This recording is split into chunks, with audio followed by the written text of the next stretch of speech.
I was not going to show how to lay out these pajama pants because more or less we will be laying it out the same way, except that the fabric is of plaid design and the arrangement of the plaid is quite irregular. If you notice, this one has black borders, then this one's quite empty here. The design of this stripe and the design of this stripe is different. So this, and this are of the same design. And then we also have to deal with the horizontal lines. So we will show you how best to lay out our pattern on a fabric that this kind of weave or design. First, we cannot lay out our patterns this way because as you can see, there's so much excess fabric here and excess fabric here.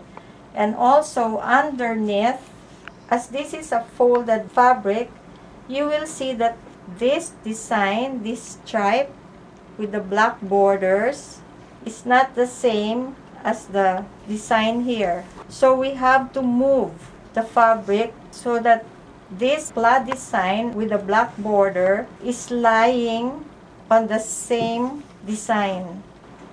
So as not to be wasteful, we will have to refold our fabric this way.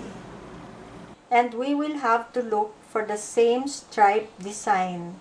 Then we will have to align the fabric. Okay, you see this black stripe here? Because this is what we will be aligning. So I'll get this corner and look for the same corner here. Same design. So it's here. So that this design, this corner falls here on this corner. Actually, we're aligning the design of the plaid and the lines.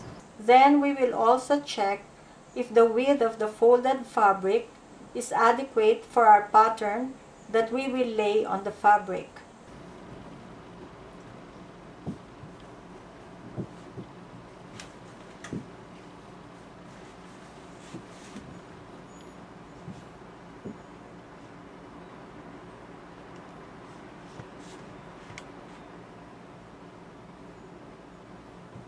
So I'm getting this corner and aligning it on the same design.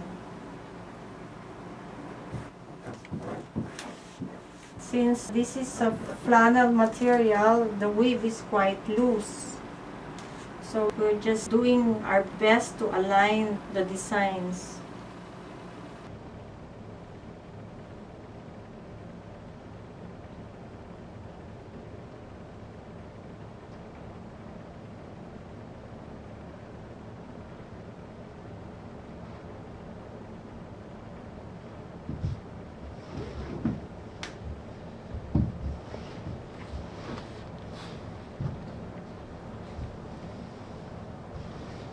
Okay, now that we have aligned the stripes, we can lay out our pattern.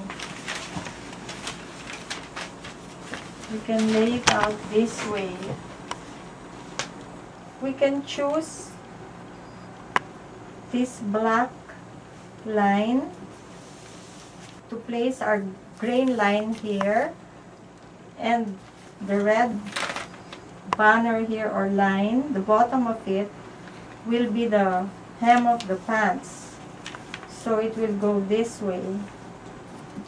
We have to observe and remember how we laid out this front pattern of our pajama pants, so that when we lay out the back part of our pajama pants, we also use this black line between this white space here as the guide, which will follow the grain line of the pants this way.